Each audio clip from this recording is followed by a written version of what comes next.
we should actually feel disgraced that we have not been able to, Tony Abbott isn't able to pick up the telephone to Downing Street. If you're listening, Tony, I've got the number. And talk to Mr. Cameron, talk to Justine Greening, who's running the UK, and say we've got hundreds of potential volunteer doctors, the Army reservists who were so good in the tsunami and so forth. We'll send them so long as you can guarantee that if any of them, unfortunately, does get Ebola, they'll go to the Royal Free. It's not a problem at all. Right there. It's not a problem. It would be a scandal. Geoffrey, I think we better hear why it's a problem. Well, fine words, Geoffrey, but they're wrong. Let's not rush to failure.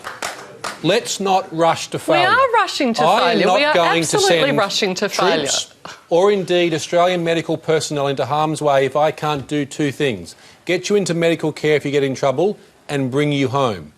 How would you like me if I sent your sons and daughters into an area like West Africa, but I said to you, I can't guarantee health care if you get the virus and I can't bring you home? Until we can solve those two, and there's a lot of discussions going on, and we've asked those questions of Her Majesty's Loyal Government, and the answer so far has not been affirmative.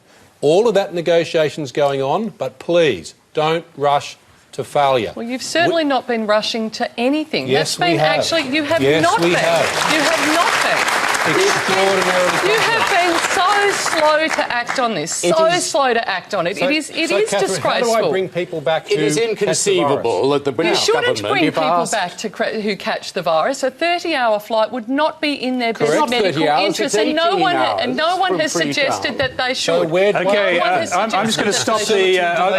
Just hold on for 1 second. Name we have one of our... Excuse me. I will name it. It's the British... Hold on. We have a questioner in the audience, and I'm going to go to them. Stuart, I was wondering, why can you send troops over to ISIS but not doctors to Ebola victims?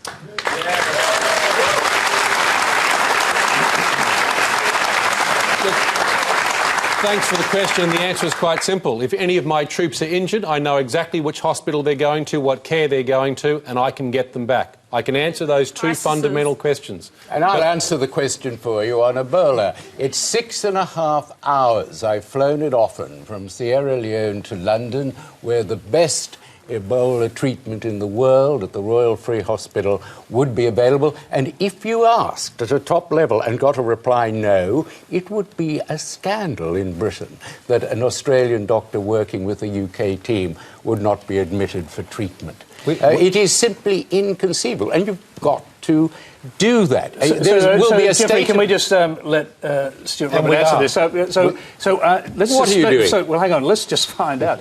Are we actually, the Australian government, that is, are you making these kind of calls, and are you preparing for the possibility, at least, of sending military and military-trained medical staff into West Africa? Yes, we are making those calls with respect to finding, if we were to send any team of medical professionals, which hospital facility they could use and how we would evacuate them. So in fact, are you saying that you want to do that? I'm not making any in terms of we want to go or not. I'm You're simply really making letting a point. Australians down. There are 40 we are of them having there those already. conversations They're real heroes. with our partner nations, cognizant that some of our nations actually don't allow by law an infected patient to cross their borders. It's a difficult, complicated process. We're working with our friends and partners. We can't push them. We'll work constructively with them. Don't rush to failure. So briefly, is there any kind of timescale on this? Do you know when you'll get an answer as to whether you've got evacuation procedures in place to be able to send these troops and medical staff to Africa? Diplomatic negotiations never have a time frame. We never put time frames on our friends and partners in terms of our assistance for their help. We'll work through it constructively. Well, the UN's put a time frame. The UN said on the 1st of October we had 60 days to shut this virus down in West Africa. We are now 2 weeks down the track. I don't want us to get as a country to January with 1.4 million cases and say, oh, why didn't we do something?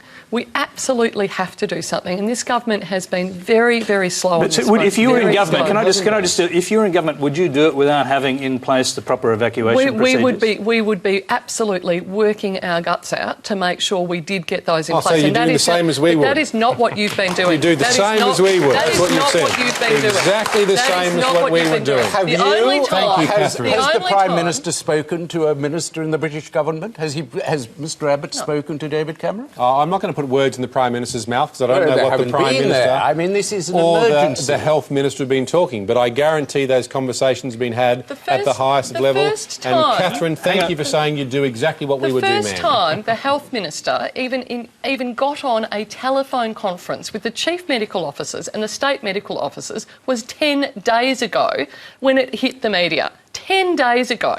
Now, that is not where you would want a health minister of this country to actually be when we are facing something like this. OK, can I hear from Rowan Dean on this? Sorry, you've been sidelined in this rather fiery discussion. No problem. It is the job of the Prime Minister of Australia to protect Australian lives first and foremost. That is his job. He's approaching it cautiously and carefully. Anything else is the height of irresponsibility. If he sends people over, we know some of them will die, some of them will be infected with Ebola, and some will come back here with Ebola. He's approaching it cautiously, carefully. If you like, he's giving the virus the benefit of the doubt, and so he should.